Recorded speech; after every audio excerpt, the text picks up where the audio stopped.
How to fix Heartopia crashing or not working. I'm gonna show you a few different methods.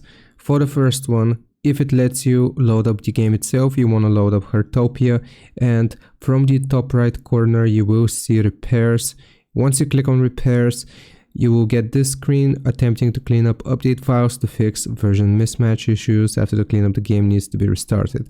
So here you just click on confirm and wait for the game to verify the integrity of the files.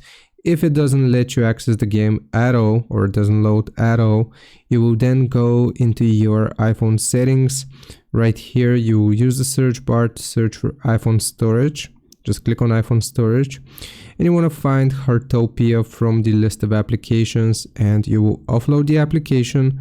Once you offload the application, you will reinstall it from this button. This button is going to become reinstall, and that should fix the issue.